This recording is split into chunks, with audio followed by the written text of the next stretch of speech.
Lerone, thank you so much for joining me today. How are you? I'm good, thank you. Ready to go? Yeah, you're quarantining at the moment. Can you talk a little bit about what your past couple of weeks have been like for you getting ready for this fight? Yeah, just training camp as usual, but obviously with the lockdown, it's been less training partners and stuff, and I've just been getting in with my coach doing a lot of pad work and whatnot. But it's business as usual for me, really. This is just all I do. All I do is train, go home, and chill anyway. So same old, same old. Yeah, and obviously we last saw you in the Octagon in July. What have you been up to in that time since then? Same. I've just been training all the way through. I wanted to get another fight in before the end of the year last year, but that didn't really happen. I got offered a fight, but I wasn't ready. I just come out of rehab and stuff, and it was a pretty big fight, so we didn't take that fight. So January was the closest date after that. Okay, and obviously you coming off an impressive finish over Ricardo Ramos back in July at Fight Island. Um, that was your first official win in the UFC since your draw. So, what were your thoughts and emotions like prior to that win? After that win, I should say. After that win, yeah, I was buzzing. I was buzzing to get my first win in the UFC. It meant a lot to me, but that was just like a foot on the ladder, really, for me. I've got a lot of bigger fights coming up now. This fight here is even an even bigger fight in my eyes. So we've just been training hard as usual and just trying to work up that ladder.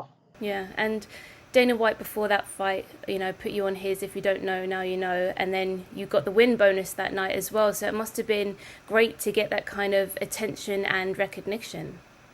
Yeah, massive, massive, massive. I deserve it, man. I've been working hard. I've been in this game short while and putting the work, but I feel like this fight here is like going to be an even better fight. So I'm looking forward to this one.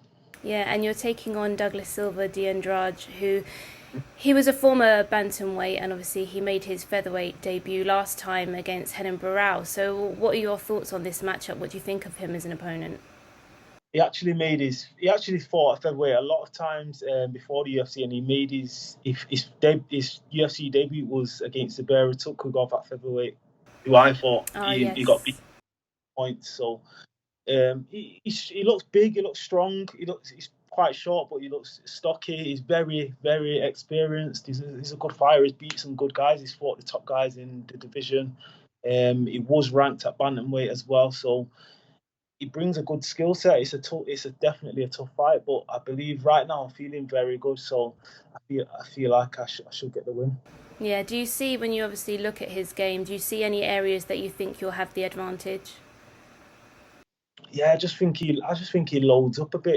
Obviously he's a powerful puncher, but he relies on that, and I feel like he's just gonna try and take my head off and load up. But that'll fall into my game. I feel like I've got the timing to catch him on the way in. Yeah, and prior to your other fight, your last fight, you predicted that you were going to get the finish over Ricardo Ramos. Um, do you see a clear path to victory with this one? He's very tough, and he's only been put away once or twice. I think he got corner stoppage against Peter Yan, who's now the champion, and he's literally stopped everyone. Do you know what I mean? So I know that he's tough, and he's going to be there to take a lot of big shots. So I'm not too sure on that one, but if he keeps coming forward like he does, I'll put him out. Yeah, and like you said, obviously he has a lot of experience. He's been up against some of the top names in bantamweight, especially. How do you see it in your head playing out against someone like him? I've got to fight a very smart fight. I've got to stay focused for the whole fight because he's dangerous. He is very dangerous. So I've got to just stay focused and just pick my shots and just not rush anything. Just not rush anything. Just take my time. And if the finish comes, it comes. If it doesn't, just get a nice victory. Yeah, and this will be your third time fighting in Abu Dhabi now. Do you enjoy fighting over there? That's all I know. That's all I know. Like when I think UFC, it's Abu Dhabi. I've not fought anywhere else. I enjoy it though. I enjoy the hotels. I enjoy the travel. Like I enjoy it.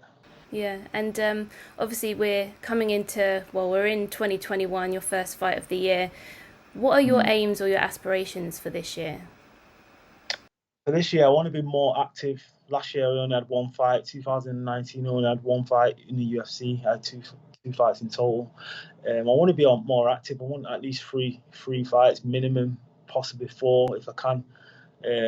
Start fighting in January gives me a good chance of doing that as well. I want to get 2 in before the summertime, maybe 2 in after summertime. I want to stay active, stay busy. I feel like I'm better when I fight more regular as well. So that's my aim this year. Yeah, and you have been, like you say, a lot more active than Douglas has been. Obviously, he has been out with injury. Do you see that having any kind of advantage for yourself? No, not really. He's experienced. He's had nearly 30 pro fights now. It's just going to be just another day in the office for him. I don't feel like that will really make any difference. Yeah, and where would you rank him in terms of the opponents that you've fought before? How tough do you think this is going to be?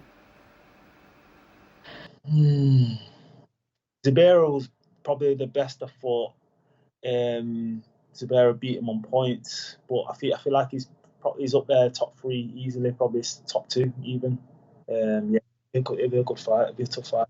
Yeah, and what's your opinion of the featherweight landscape at the moment? Obviously, you've got the champ Alex Volkanovski. You know, he's expected to take on Brian Ortega, and then you've got Max Holloway taking on Calvin Kattar. So, how do you think it all plays out in 2021 there? In terms of top 5 or in terms of the whole division? Or in the whole division, yeah.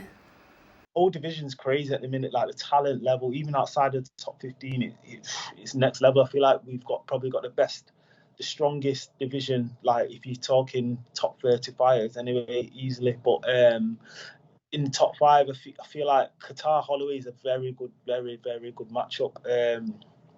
We'll see who takes it. I feel like Max Holloway took a lot of damage in his last few, so he might not be the same fighter. Kattar rate Kattar. And in title, I think Volkanovski takes that one not quite easily, but I feel like he takes that one. I feel like he's got the skill set to beat Ortega. Do you see him staying champ for quite some time? Depends who he gets. Like to get Ortega, to me, is the shock. I thought he would have got Zabit or somebody like that, maybe Kattar or Zabit, but I think Zabit might beat him, actually. Stylistically, I think Zabit might beat him, but he's a good fighter, man. He's well-rounded, he's a good fighter. Yeah. You just never know.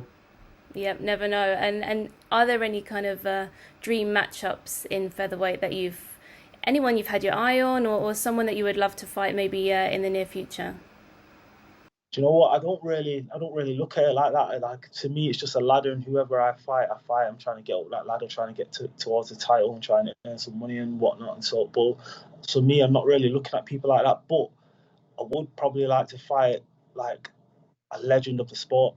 If you say like somebody that's been in the game for a long time, got a big name, I'd love to have somebody like that on my record, like somebody like maybe Caceres or Cub Swanson, or just somebody like, do you know what I'm saying, like that kind of caliber for now, and then move into the top 15.